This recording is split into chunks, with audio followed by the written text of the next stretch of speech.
And now, tonight's presentation of radio's outstanding theater of thrills, Suspense.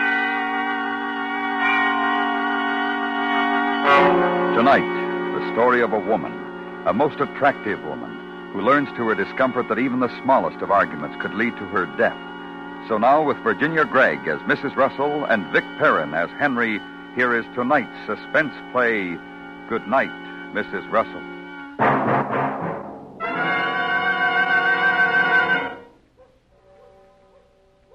There's no escaping now. He hasn't said a word for 10 minutes. I know he's turning over in his mind how he's going to kill me. It's almost dawn now. In a little while, the milkman and the paper boys will be making their rounds. I'll be dead.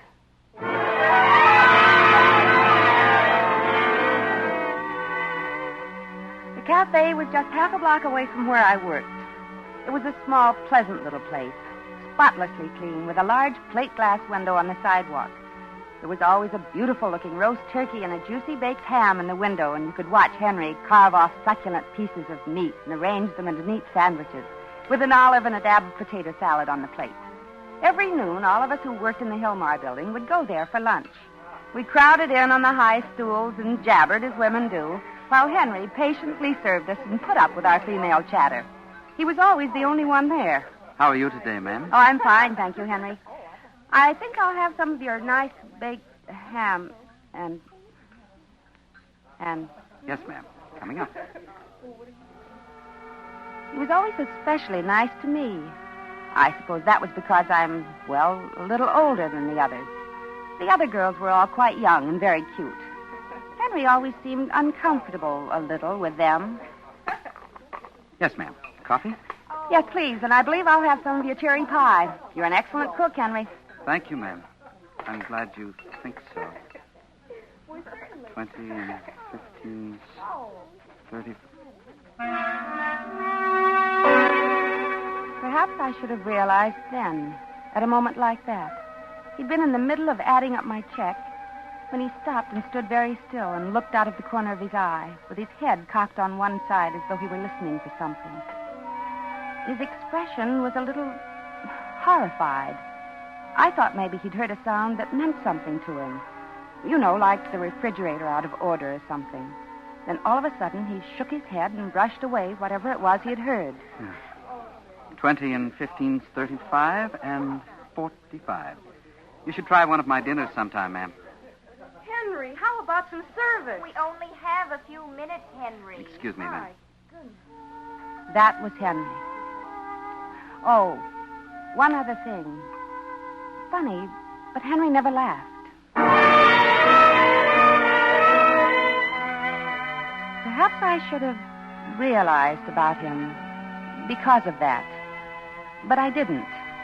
He was so nice and clean and polite, I rather liked him.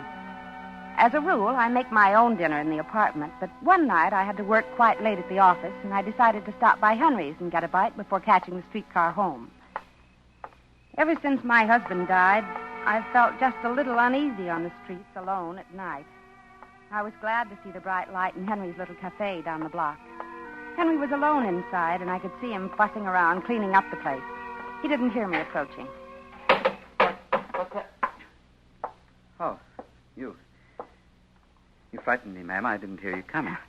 I just thought I'd try one of your dinners tonight, Henry. You mentioned it the other day. Yes, I know.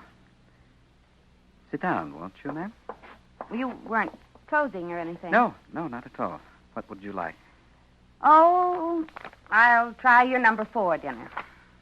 Number 4. Yes, ma'am. He seemed rather frightened about something. Or suspicious. Yes, that was it. He seemed suspicious about something, I thought. I wanted to help him somehow, but I didn't want to butt in. This is the first time you've ever been by here at night, ma'am. Yes. I had to work late tonight, Henry. Didn't want to go home without dinner, you know. I see. Is something wrong, Henry? No, I'll get the rest of your dinner.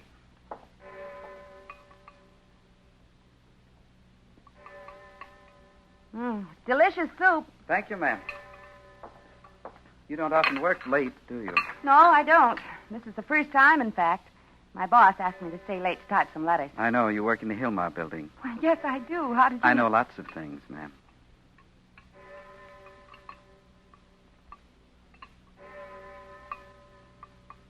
This is a good dinner, Henry.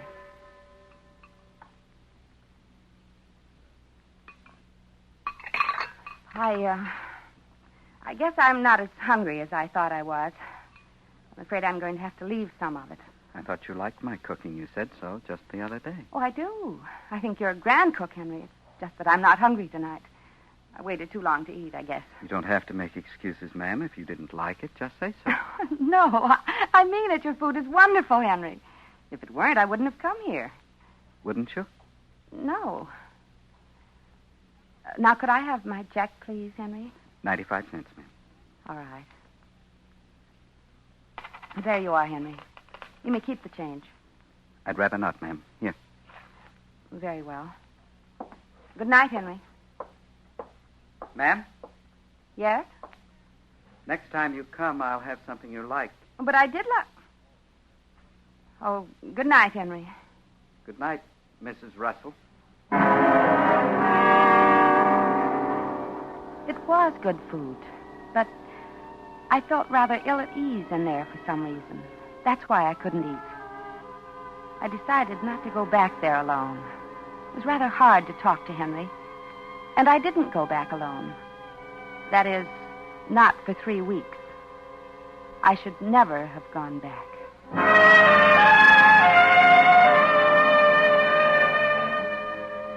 We all continued to have our lunch there, and Henry was the same quiet, polite young man. Gradually, I came to feel that odd business in the cafe that night had just been all my imagination. Then came tonight. I had to work late, and again, and for the last time, I went to Henry's.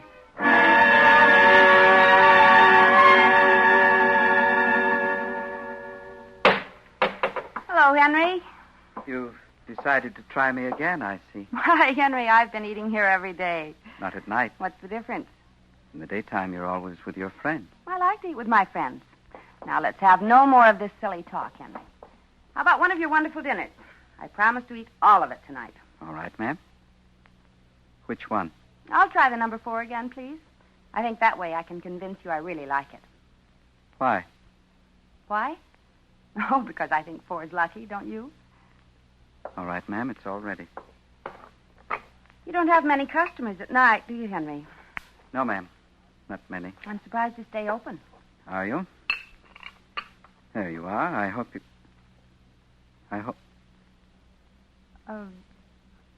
What is it, Henry? You seem to be listening for something. Is there... Are you enjoying your dinner? Henry, I hate to sound like I'm prying. I know it isn't my business at all, but I think something's bothering you. Do you? Yes. There isn't any way I can help, is there? Nothing's bothering me, ma'am. Yes. You know, I had a son like you. Did you? He was in the Army, killed in the war. He was very much like you. I see. That left me all alone in the world. My husband, Leonard, died 4 years before. Oh, he was a wonderful man. Everyone admired him. The contractor, you know. I began to notice that as I talked away about my family and everything, he became very quiet. He sat down on the cooler back of the counter and just watched me, his face absolutely blank. I couldn't tell what he was thinking. I was getting uneasy again. I just about decided to make up an excuse to pay my bill and leave. It was getting quite late. When my head began to feel heavy, and I began to feel sick and strange. Mrs. Russell? Oh, Henry, I feel ill. Henry, I'm awfully dizzy. I don't think I can... Henry? Can't you hear me? I believe I'm going to faint. Perhaps you'd better help. Did you do something?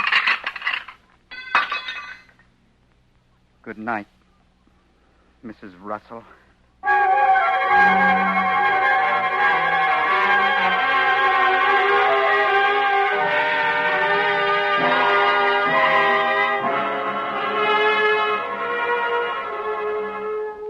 You are listening to Goodnight, Mrs. Russell, tonight's presentation in radio's outstanding theater of thrills, Suspense.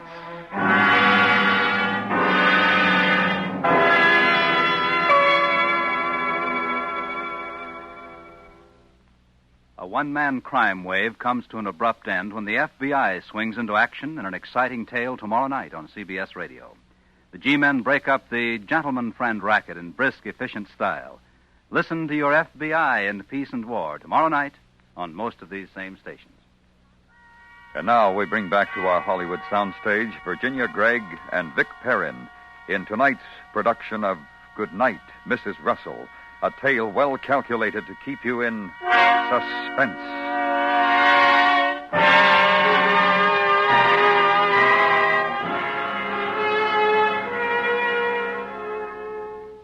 I don't know how long I was unconscious.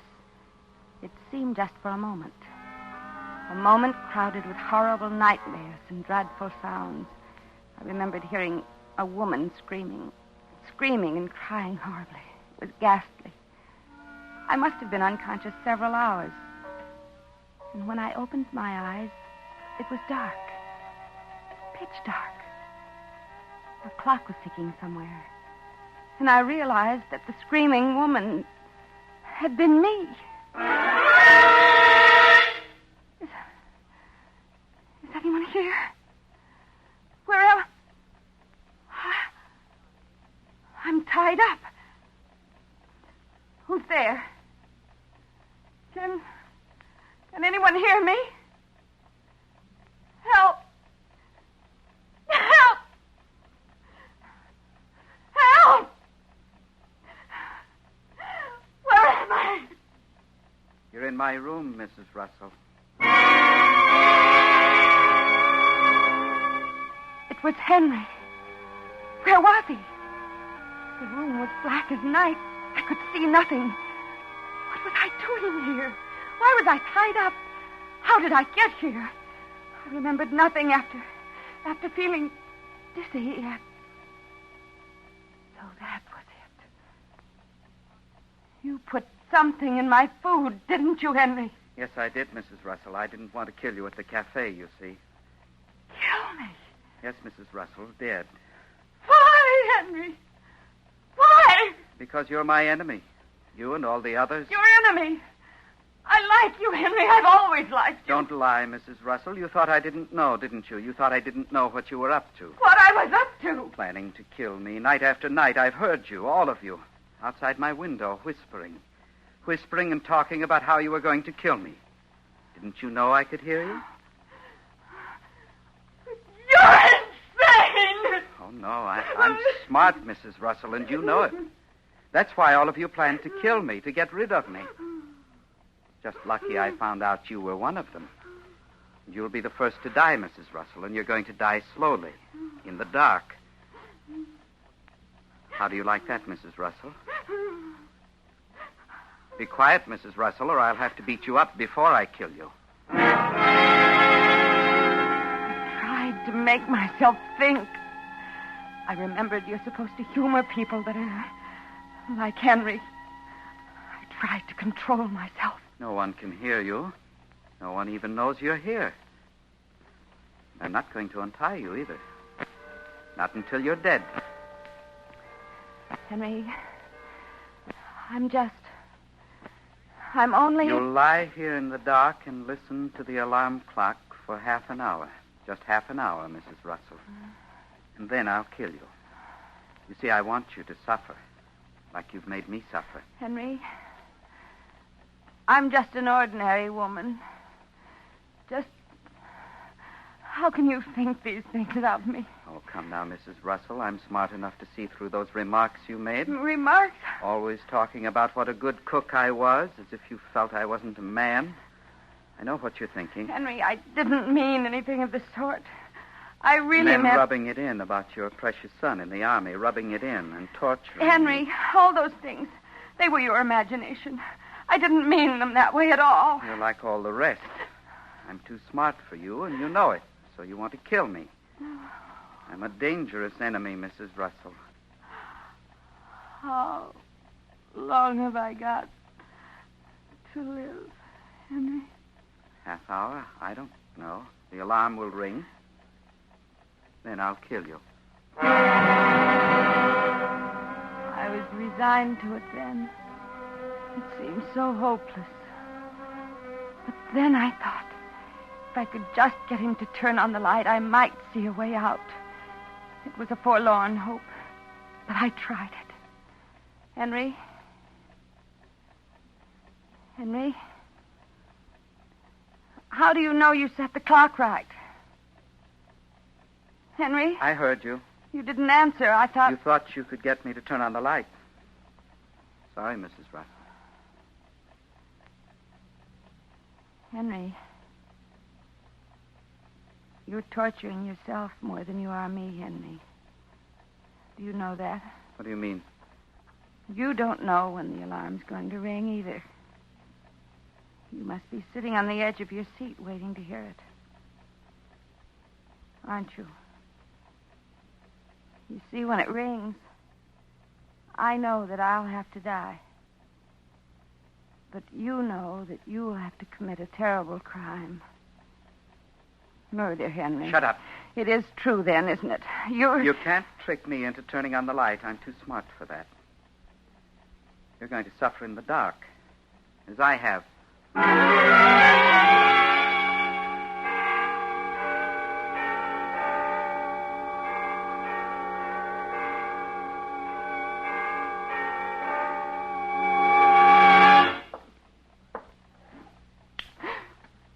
I decided to turn on the light, Mrs. Russell.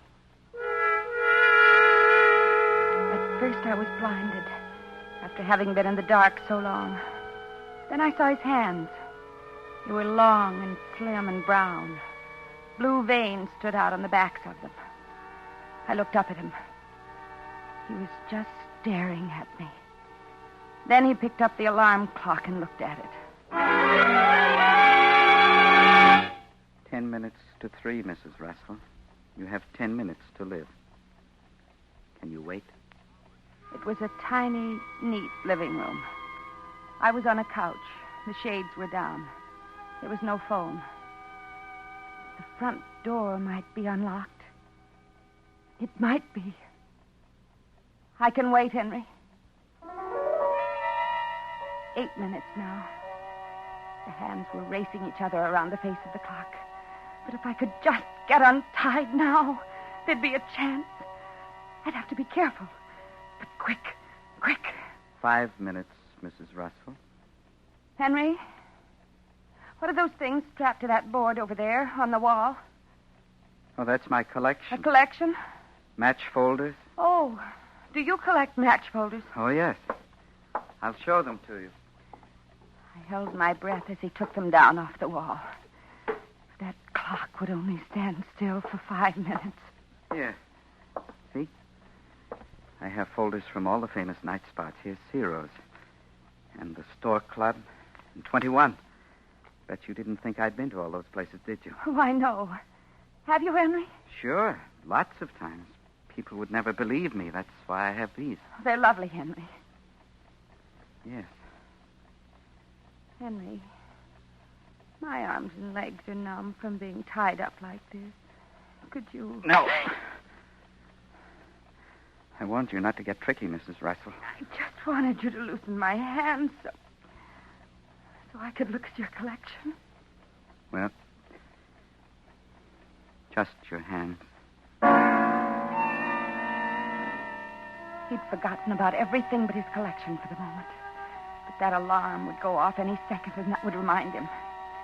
As he untied my hands, my eyes fell on a large jade bookend beside the couch. There. Now be careful, Mrs. Russell. You just wanted to see my collection, remember? Yes, Henry. Show it to me. Now, see this one? It's from the Coconut Grove. Yes, Henry. This one is I let from my San hand Juan, steal New along the Orleans. couch toward the bookend. Isn't this beautiful? Yes, it is, Henry. You're not paying attention. Oh, yes, I am. Look at I this had one. it in my hands got now.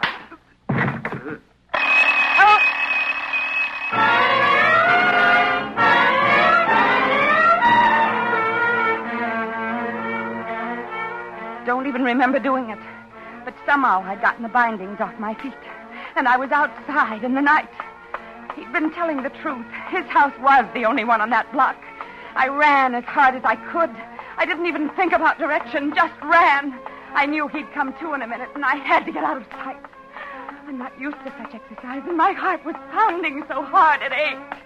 In the middle of the next block, I stopped for a moment and leaned against a tree to breathe. And I looked back, and I saw him.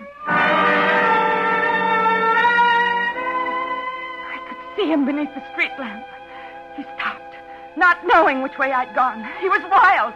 His mouth was hanging open loosely. I shrank back further in the shadows and prayed he'd go the other way. He didn't. He started walking rapidly again, in my direction. There was a house on this block, a big rambling place. It was after 3 a.m. and the people would be asleep, but I knew I could run no farther. Help! Oh, help! Let me in, please. Oh, please, open the door. Open it. And then I saw the note pinned to the door.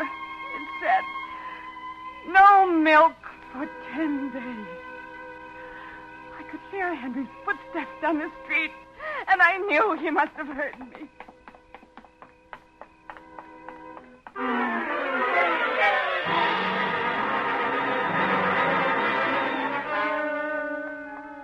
My heart felt as though it would burst. The street was deserted. And then I heard a car approaching. It was a block away.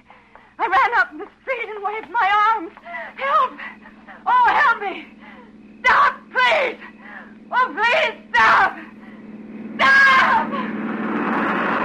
Stop! Stop! Hello, Mrs. Russell.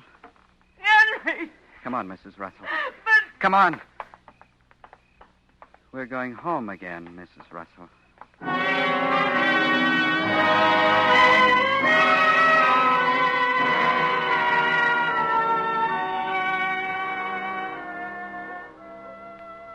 There's no escaping now.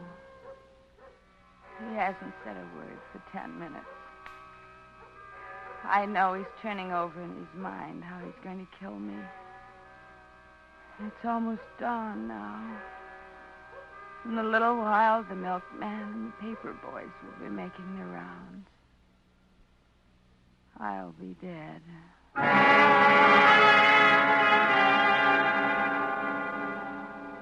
You shouldn't have tried to get away, Mrs. Russell. You made me very angry. I know. You shouldn't have hit me either. You were even smarter than I thought, Mrs. Russell. You almost made it. But you weren't smart enough. Were you? If you're going to kill me, Henry, please do it. Haven't you tortured me enough? You see? It just didn't do you any good to be my enemy, did it? I don't like to kill you, but I have to. It's the only way I can protect myself. Oh. Don't you see you're not well, Henry? Please try to listen to me. I'll have to kill all the others, too. If I don't, they'll kill me. The others? Don't pretend you don't know. I've heard them whispering about me. You must have heard them, too. The voices. The voices? All the time, just like I told you. When I'm at work, even here at home, I hear them plotting. They don't know I know. Henry, there's no one. It's all an illusion, don't you see? Just like you are, they're afraid of me because they know I can outsmart them. I'm too clever for them, and they know it. That's why they want to kill me. That's why you want to kill me, isn't it, Mrs. Russell? I don't want to kill you, Henry. If only there were someone... I've rather gotten to like you, Mrs. Russell. If you weren't dangerous to me, I might let you live. I'm not dangerous to you, Henry. Oh, yes, you are. I've decided to strangle you. If you close your eyes, it will happen very quickly. You'll hardly know it. Are you ready, Mrs. Russell? Now, please don't struggle. It'll be much easier for both of us. Aren't you going to close your eyes? No.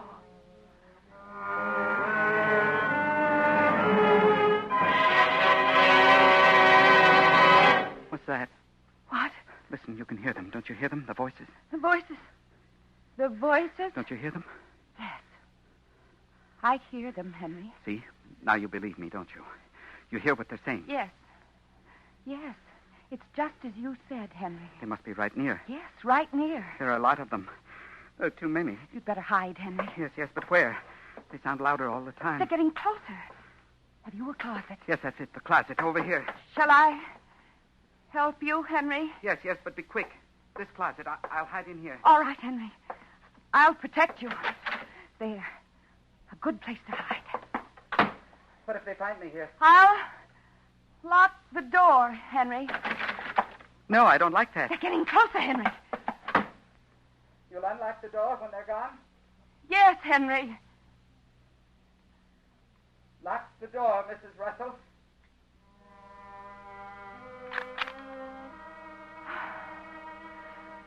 You'll be safe now, Henry.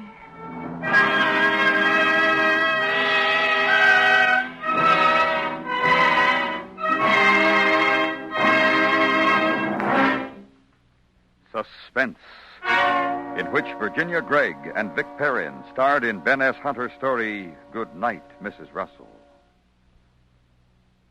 No crime is foolproof enough, no hideaway secret enough when both Captain Kennelly and the 21st Precinct get on the job.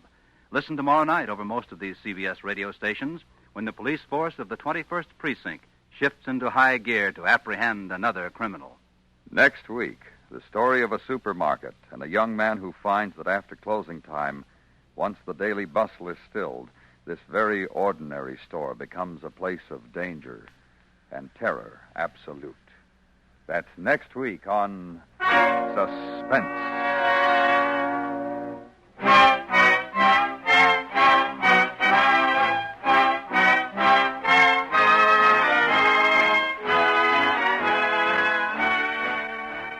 Suspense is produced and directed by Norman MacDonald. The music composed by Lucille Ball and conducted by Lud Gluskin. Goodnight, Mrs. Russell was written for Suspense by Ben S. Hunter and starred Virginia Gregg as Mrs. Russell and Vic Perrin as Henry. Others appearing in tonight's cast were Jill Jarman and Eleanor Tannen. And remember, next week, James Poe's suspense story, Never Steal a Butcher's Wife.